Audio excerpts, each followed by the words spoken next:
Welcome to Kettlebell Corner, where strength meets theory, where we take you on a deeper dive into all things kettlebells. I'm Jeremiah Waylon, and he's Roger Parks. And today, we're going to talk about complexes. Not the kind sociopaths have, but the kind you do with a kettlebell. All right?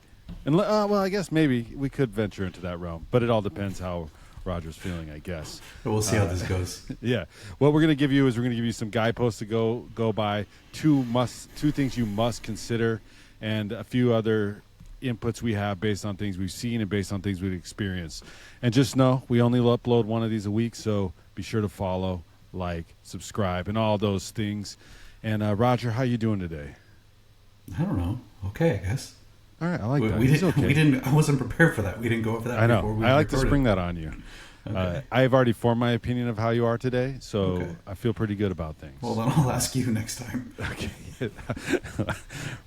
Fine. How am I doing today? I'm doing great, Roger. Thanks for asking. That's all good. right. So we got these out there. These are complexes. This is probably like one of the things that is most beloved about kettlebells, at least with the internet, because it's boring as shit to watch somebody just press a bunch. So we'll often find people stringing a bunch of skills together, like a swing, a clean, a press, a snatch, a squat, a thruster, a windmill, a bent press, a halo, and around the world. And you're going to do that 8 reps each and then set it down. Now, that might be a little bit much, but not too far off of what you see. The reason we did this episode is we want to clear the air on some of this and give you guys some actual things to consider so you can make smart kettlebell complexes, and we're going to get into the terminology here first, decisions when it comes to your training. Roger, let's just get into it. Let's start with the terminology. Everybody's got their own thing. Let's not. Skip that. What do you want to start with? Well, we're not going to skip it. What we're saying is we don't care about the terminology. That I've seen 50 videos on how people are stupid because they don't know the difference between a complex and a chain. I don't care. What we're talking about, complex, chains, supersets, anytime you're doing a bunch of work in a group with multiple exercises using a kettlebell, this is what we're talking about. So as far as the terminology goes, we don't really care what you call these things. We're talking about doing multiple exercises in one go. Now, one thing to get out of the way now is when we go through this, like a lot of these episodes, it's going to be a bit of a thought experiment. We've got to think, we've got to assume who you are and what you're doing. So we're going to assume that you have one kettlebell and that's all you're using. But the reality is many times you will have more.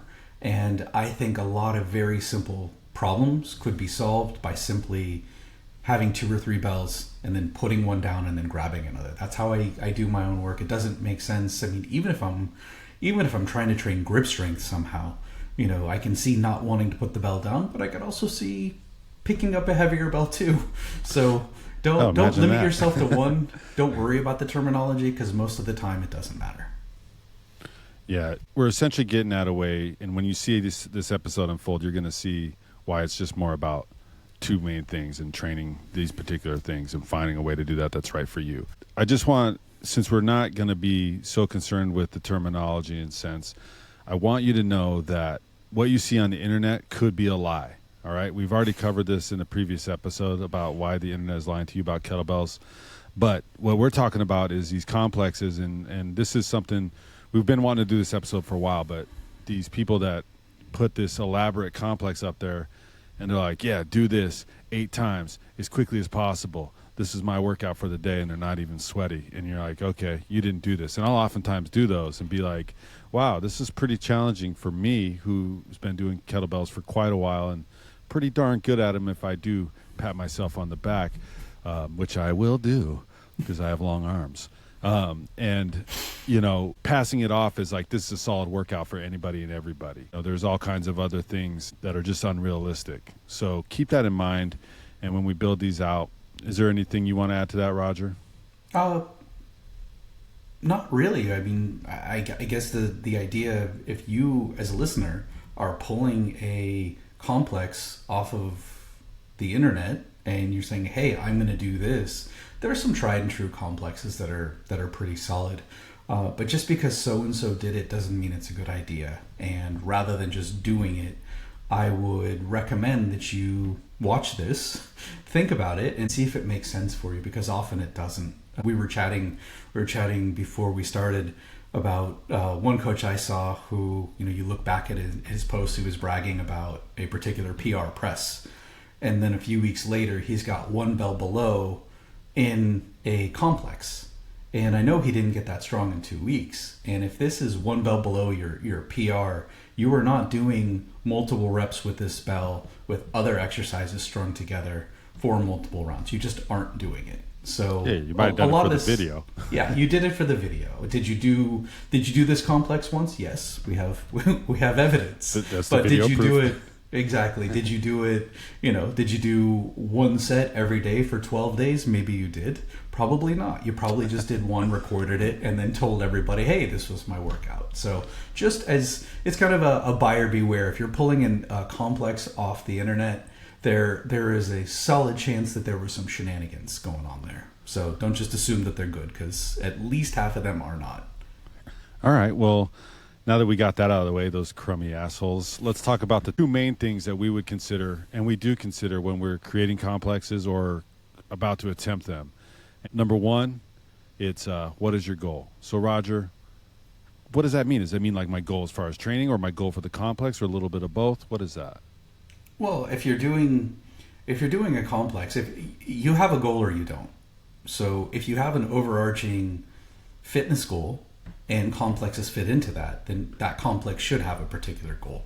If you don't have a goal and you just want to do general exercise, this might be interesting to listen to make your complexes a little better, a little more challenging, or at least a little more appropriate. But it really doesn't matter what you do. Do some stuff, make it fun, get sweaty, get stronger. Probably doesn't really matter all that much. But we're assuming that you do have a goal, both for your overarching fitness and for the particular complex.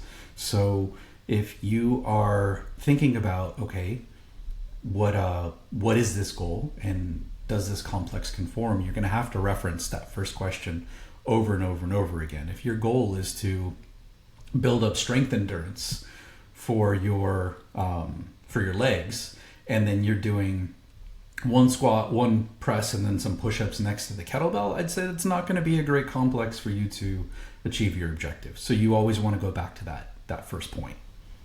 Yeah, that's very good. So it's state your goal or be aware of it and stick to it. Pretty simple. Not too bad. Number two is understand what the limiting factor is. And assuming that you have one bell, what is going to be the limiting factor? More or less, do you know what the weak link is? And what do you mean by that, Roger? It depends on the moves, the movements that you're linking together. It could be a particular upper body versus lower body. It could be one skill versus another. It could be grip strength.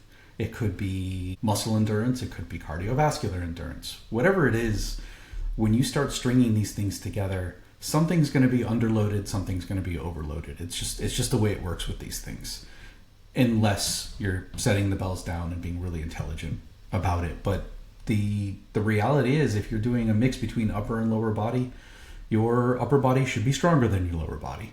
So you're going to have some mismatches, and you want to think about what those are. So when you're stringing together a bunch of moves, let's say you don't have a crazy amount of muscle endurance or even cardiovascular endurance, it may not be a bad idea to make your complexes a little more upper body heavy. So maybe you'll have, you're not gonna super overload them, because as you get heavier, that's going to increase the intensity, which is going to really tax your endurance. So maybe you'll start off by a simple mobility move, followed by an upper body move or two, and then you'll go into maybe one lower body move that's a little more challenging. But if you do too much lower body stuff, especially with higher load, then the intensity is going to get up there so quick that you are going to blow past the threshold at which you can perform as it relates to endurance. So it's easier to do upper body stuff in most cases than lower body stuff. It's easier to lift lighter weights than heavier weights. So you want to think about that limiting factor when you're putting these things together, because even though your objective may be to train your legs to create some muscular endurance, you're going to need to do that. But if you immediately just blast yourself with 5 or 6 different skills that are lower body dominant, then you're probably only going to get through one round. You're going to have a very negative experience, and you're not giving yourself a chance to really change. So anytime you're doing work like this, the thing that's really training you is the volume. It's not necessarily one particular stimulus. If it were, you'd be doing strength work, and complexes would be a bad idea. So what you're looking for is to figure out what it is you're trying to do, let the volume train you, and don't overload the limiting factor to the point where you can't train other stuff too. Yeah, that's good. Because when you can't move because your lungs are on fire and you can't hit that last press, then you're screwed if you put that in your complex. And what would be the point of that then? You're just going to be, you might as well just break away from that complex. Well said. All right, so those are two things. What is your goal? State it and stick to it, and then understand the limiting factor. Identify the weak link, and make sure that you're building around that particular thing so you can execute everything you wanted to in that complex. Let's talk about a few guideposts. I think these are going to be pretty relevant to everybody, and there's some things in here you may not have thought about that will kind of take your combined kettlebell work to the next level. And the first one I got down here, Roger, when we talked was you can use more than one bell. And we did state that we're assuming you only have one bell, but we'll also relate this to people that might have more than one bell. For example, maybe you have a 24 kilo bell, you're like a strong man, and you have a 32 kilo bell, so you can be a little stronger. And by using more than one bell, what are some of the benefits, and how can you do that to make a complex? The benefit is simple. It's that if you have a pattern, if you want to put two patterns together, if your daily work calls to do a particular set of skills and you're a bit stronger with one than you are with the other, use your heavier bell. It really is that simple. There's no need to just stick with one. Now, there is something we're going to talk about later that can balance things out if you do only have one bell. But you need to create an adequate, reasonable training stimulus. However you do that, whether you do it with volume, intensity, if you're doing more reps, you're doing more sets, you're doing more exercises, you need to create a stimulus that's relevant.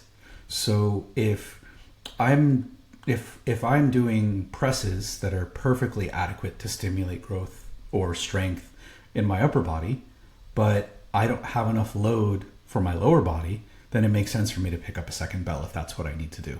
So it really is that simple. Just make sure that the load matches the goal, matches your ability. So you're saying the kettlebell gods aren't going to come down and smite me because I was using one bell for a particular aspect, but I know I needed to use a heavier bell for this next aspect, and then I rest after said reps with all. I'm not going to be damned? They might. I'm willing to risk it, though. Okay. If he's willing to risk it, then I'm willing to risk it.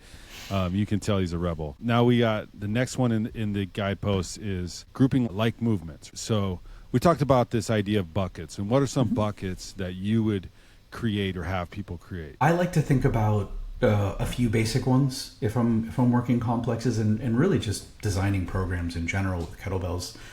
But there are some strength moves. There's some things where I'm going to be able to move a heavier bell. I'm going to be able to move close to my limit, and these moves may vary by person. These are my buckets. You have your buckets. I have mine. Maybe they're similar. Maybe they're not. For me, for example, I can overhead press. I can rack squat. I can swing, and I can bench press. Bells that are all pretty similar. Bench press is a little bit heavier, so that one's a bit of a stretch. But if I'm doing things like, let's say, goblet squatting, or if I'm doing things like deadlifting, which I've said before, it doesn't usually end up in my kettlebell work, I'll be underloaded. So I have these buckets of these movements that I know are pretty similar for me.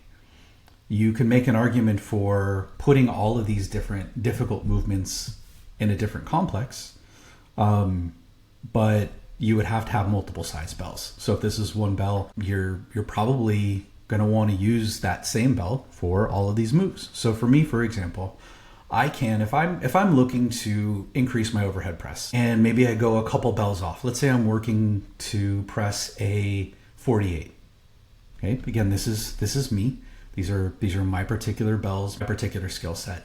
I can take that bell and I can press it, I can rack squat it, and I can swing it. I will probably set it down and I will recognize that my endurance might be a limiting factor. I'll shake it off and then I'll do it on the other side. If I were a high endurance lifter, which I am not, I might go right to the other side and do that because I have the strength. But again, I'm focusing on my goal, which is increasing my overhead press, and I have my eyes on my limiting factor. Why would that improve my overhead press? Well, because 40 is not my limit. It's a couple bells below, so I can work with it. And I want to continue to get full body stimulus because that's what overhead pressing requires. So if I'm starting with that press, I'm bringing it down into a solid rack squat.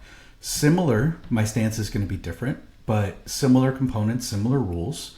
I'm maintaining total body tension, and then I'm gonna end it with, again, total body tension of the swing, and that swing's also going to tax my grip a little bit.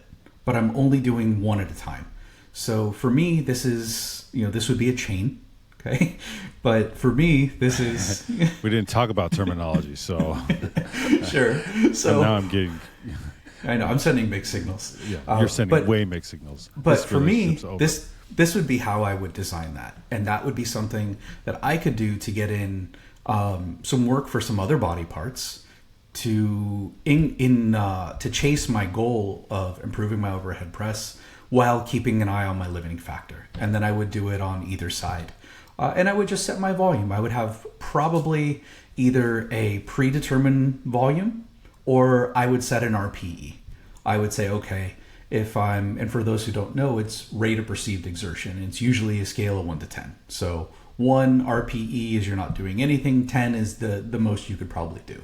So for me, I'm going to say, you know what, this particular workout, I'm going to go until maybe it's an 8, 8.5. Maybe a 9 for the last set. But once I start to get to 9, I'm done because I want to let the volume train me. And this would be the way I would put these things together. But either way, I'm putting the certain movements in that bucket where I'm categorizing things by load. Now, I might have another bucket where I'm working with some mobility moves. Okay. Oh, also I could throw a get up in there, but get ups are sometimes challenging to add into complexes because a get up it's a really long exercise. So if you're doing a get up, I could do a get up with those loads. But if I did a get up to an overhead press, to a squat, to a swing, and I know someone's going to try this, and then back down, yes, I could do it, but I would run out of steam very fast if I did it at a close to maximal load. So a get up, I actually would put more in the mobility category.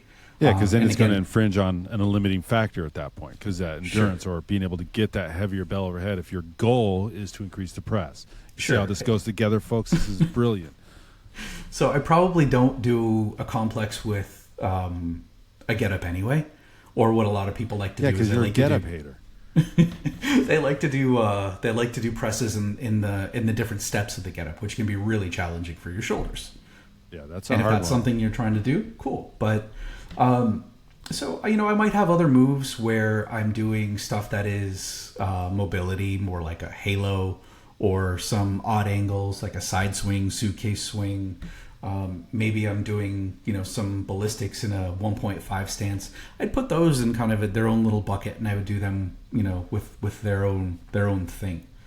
Real quick question, Roger. Mm-hmm. Would this be cruel? And I may or may not have done this, but if somebody's like, this workout isn't really great, or I want to really feel it, maybe I warm them up with the lighter bell, but I make them press at every one of those get up spots, and then they're like, oh my God, this is on. Is that acceptable, or does that seem like just overkill? No, I think everything's acceptable at a particular time. But again, we're going back to limiting factor. If you're doing this for someone who has weak shoulders, and then you're going into a shoulder workout, then you've already toasted them, and you're a bad coach, and you should get slapped. Oh, I wouldn't do that. Not in the good way that you like, but the bad way. Oh, in the face? So, it's not about good or bad, right or wrong. It's about it's all going to be context dependent. Right. So I also have some ballistic classifications. Sometimes I will have stuff that is more speed work that I like to move together. Snatches, and for me, snatches and jerks pair really well together. I enjoy those. Me too. And I can do that with heavier load, with lighter load. It's all going to depend. But what I'm trying to do is I'm trying to say, okay, I've got different buckets. This is how it works for me. I'm not going to put I'm not going to, let's say, put a windmill in with a really heavy complex.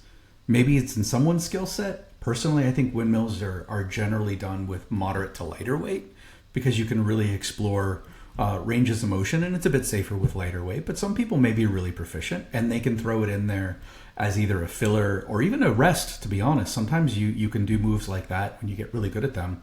They feel good, and it's a little bit of a break. So everyone's going to have their own buckets, but I have mine. And it is really important to group your movements up. So when you are creating a complex, don't start rummaging through all the different buckets, because you're quickly going to find that something's going to be way underloaded, something's going to be way overloaded. You're spending too much time, not enough time, whatever. Try and pair like things. But that brings us to the next thing that we were talking about. Yeah, and that's the fluctuating reps, right? Mm-hmm.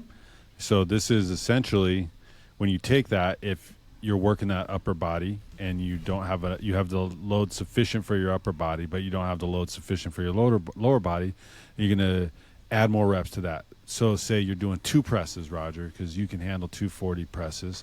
Mm-hmm. But your legs, you can do 5 of those. So now you're doing 5. And Sure. This is a way to change and make it more customizable to you and your needs, which I think you could take a complex from the internet, provided it matches your goal and you understand what the limiting factor is, and say, like, well, I don't want to do eight snatches after, 8 presses and 8 squats is going to be too much for me. Maybe I'm going to lower those snatches to 4 and still get this sort of same effect. Exactly. So use your reps to modulate that second thing we talked about, which is your limiting factor. Because your limiting factor works both ways. It's not just the thing that's going to keep you from continuing. It's also the thing that you need to get close enough to train you. So if you're not getting close enough to something that could limit you, that means your stimulus is not sufficient. So if 2 presses is sufficient, but 2 squats is not sufficient, do more squats. It's not that complicated, but it is something that you do need to think about. And the reason we're doing this is we work with clients for a long time, and they feel compelled, because they're not sure what to do. They feel compelled to do the whole complex. And it blows my mind that I have been a coach for over 20 years. I've worked out since I was probably 5. I'm in good shape, but I don't have the same drive that my clients do. If you give them something, I got to do it. This is what it said. I got to do it. Like, huh? Yeah. I don't do that. Don't have such a fixed mindset, bro. I did half. This was a lot, man. So and look, we cover this all the times when we're creating complexes for the app and everything like that. We're like, we'll do them and we'll be like, oh, that was too much. Let's think about this, But this goes back to this idea that let the volume train you. That's one of the things, complexes are great at packing a lot of movement into a short space. But if you're doing 2-3 exercises all at once, then you can do more and more rounds of them. That volume's going to add up. So just be wary that, you do a complex the first time through, oh, this is nothing.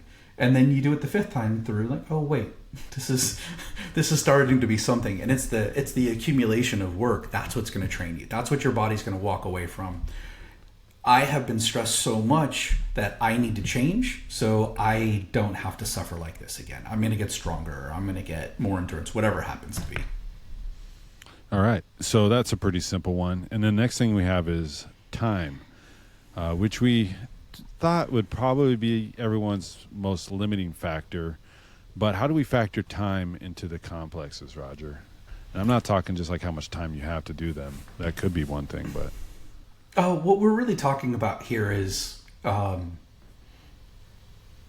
the amount of time that you can do one particular complex to get the desired benefit. So we have different energy systems that we've talked about on here before. So the first one is going to really last about 10 seconds. That's where with kettlebell people we talk about alactic training. We're not getting to that point where we're hitting that lactic threshold. We're just moving for a short clip, maybe 10 seconds, and we're putting the belt down. Then we're going to get into, when we go longer, we're going 30 seconds a minute. We're starting to get into that that muscle burning, right? That feeling of building muscular endurance. And if that's your goal, then odds are you want to spend some time there. You want to spend some time doing a complex that takes you 30 seconds or longer, because you're going to start to elicit those benefits. Again, you don't have to do it all in one set. You're going to do this across sets, across minutes, maybe 5, 10, 20, even 30 minutes. Okay. Then you're going to get into the endurance rep ranges, or the endurance time, and that's going to be 2 minutes plus. So maybe you're using a lighter bell to see if you can move 3 minutes straight, right? Maybe that's something that you want to do to get your heart pumping. Is it going to be a true cardio? No, but it will help you. It will help you move your body longer. So you want to consider the time that each complex is going to take. So going back to the first example where I did 1 press, 1 squat, 1 swing, that makes a lot of sense because it doesn't take a lot of time to do. Okay, probably going to take me 8 seconds tops. Putting the bell down, I'm resting, I'm shaking it out. Nice long rest before I go on to my next one. If I want to, let's say, make my shoulders burn, right? And let's say I'm at the beginning of a preparation for, maybe I'm doing my half body weight press. Then I'm going to do more reps. I'm going to use a lighter bell. And I'm going to go, back and forth. I'm going to do a ton of presses. I'm going to do a ton of rack squats. I'm going to do even some carries. Can be really hard on keeping the bells tight, and the rack can be really hard on the shoulders. So I want that all that volume to accumulate. So you're thinking about the time that it's going to take you to do each complex. You don't want to completely max out those thresholds every time, because that means you're only going to be able to do it once or twice, and then you're going to be done. So you want to get close to these times, but don't bump right up against them. Let the volume train you. Yes, that volume over the course of the entire session. Mm-hmm. That makes sense. And finally, the 5th guidepost we have is exercise order. Essentially, you may want to consider putting the more challenging thing first. So let's say a snatch is an extremely challenging movement for you, and it requires a lot of coordination to do a snatch. But if you wear yourself out with the previous set, you did whatever you did, like maybe you did 8 presses, 8 squats, and now you're like, oh, I got to do 8 snatches, and snatches is a hard one for me. Now you're going to be hitting that limiting factor that we talked about again, and where if you would have just inverted those and done inverted or inverse, well, anyway, it doesn't matter. Maybe it does to you, Roger, but not to me. But you flip that and you do those snatches first, and now you're able to press and squat, which typically you're going to probably not injure yourself or find yourself into too much trouble or deep water in that sort of order. So think about that when it comes to putting these complexes together. And it's something, if you program for other people, you definitely want to consider. And I know for a fact, when I look at some of these complexes on the internet, as somebody who makes a lot of complexes, and you can hop on the Bells app and you can check it out. We have lots of packs. We call them packs, but there's a lot of complexes work within some of that stuff. If it's challenging for me in a certain way, then I know it's going to be a real hard one for people at a certain level, right? So if your clients aren't there, be mindful of that. Anything you want to add to exercise order? No, not at all. I think generally speaking, do the hard stuff first. That's true with programming in general. And life. If for whatever reason you're working at technical proficiency while fatigued, different animal. Then you may want to do the hard stuff last. But that goes back to that goes back to the thing we talked about. Keep your goal in mind and don't lose sight of your limiting factor. Yeah, I will say, I think we kind of put it there because beyond that you really need more context. But if you just jump back when you're creating these complexes, or you're looking at a complex to do that you see on the internet, because for whatever reason that is all the rage, because like I said earlier, it's boring just to watch somebody press. Trust us, we have the view analytics to know our valuable press videos get jack shit and we do this crazy complex and people are like, yeah, that's what I want, 7 seconds of that, big guy. But you want to just weigh those factors when you're going to decide, I'm going to do this complex, chain, superset, whatever you want to call it. We didn't even explore that for you, but you want to make sure you hit those 2 rules, and then maybe use these guideposts. And they're the types of exercises that you can use really don't necessarily matter. It just needs to make sense. If you're looking to do more of like a kettlebell flow type thing, you're looking to do some odd angle strength. There's a time and a place to do overloaded odd angle strength, but it's probably not going to be in a complex. So think about what it is you're doing, and you don't need to have rules for it. And you can make an argument that, you want to shock the body every now and then, but there's sometimes a fine line between training and just absolute chaos. So think about doing these things intelligently. Think about putting like things together, and remember that the whole session is going to be what trains you. You don't need to do it all in one set. And if you find that you've got like, oh, I want to do these 12 exercises or these 12 skills, cool, do 2 complexes. You don't need to do them all in one. Exactly. Maybe do one complex then another. Maybe save another one for another day. Yeah, and that's great you brought that up, because I did want to mention that, because when you think about your buckets, right, Roger, you do your strength complex, and then maybe you do your ballistic complex, and then you go back and forth, and sure, that's great. Sure. So it's we don't want to come out here and say this is right and this is wrong, but there are times when again, I'm watching someone do a max press, right, and a mediocre squat and a completely meaningless deadlift. And then they'll do push-ups next to the bell, because that's kettlebell training. That's kettlebell training. And then maybe they'll pick it up and they'll try and do something else. It's not that you can't do these things. It's that there are ways to make it a little more intelligent. So potentially, you can do your press, you can do your squat. Maybe you do a one-legged deadlift, because that's probably going to be a sufficient load. It's going to make sense. You got maybe you got a unilateral press pattern, you got a unilateral squat pattern, you got a unilateral hinge pattern. And then maybe you stack the push-ups, maybe you do 5, maybe you do 1 of each, then you do 5 push-ups. You shake it out, you do it again. Now you do have to be aware though, doing your push-ups after your presses is going to potentially create conflict with your overhead presses. So you're not going to want to use a heavy bell. If you do want to use a heavy bell, guess what? Skip the push-ups. Wait, we said that at the same time. We did. Do you owe me a Coca-Cola or something? I do not think I do, no. All right. So if you need the stimulus, then by all means find something. Maybe you feel like jump rope is a good, something else to do for a period of time. Maybe it's shadow boxing. Maybe it's more leg stuff. Maybe you're doing some jump squats or jump lunges, whatever. But you just have to keep in mind that as you add work, you are jeopardizing your ability to do more work somewhere else. So essentially, keep the main thing when you're doing these complexes. Period. And do we have anything else we want to add? No, I think that's good. That's pretty good. And wait, I really do want to just get your take on this. Is the clean and jerk a complex? I don't care. Damn. Well, I think it is. So if you do or you don't, put it in the comments. If you think it is, I think it is. Yes. And feel free to put your favorite complexes in the comments. Yeah. There are some, there's some big ones that have been around for a while and they make a lot of sense. Another thing that we probably should have touched on a little bit. Let's do it right quick. Double bells.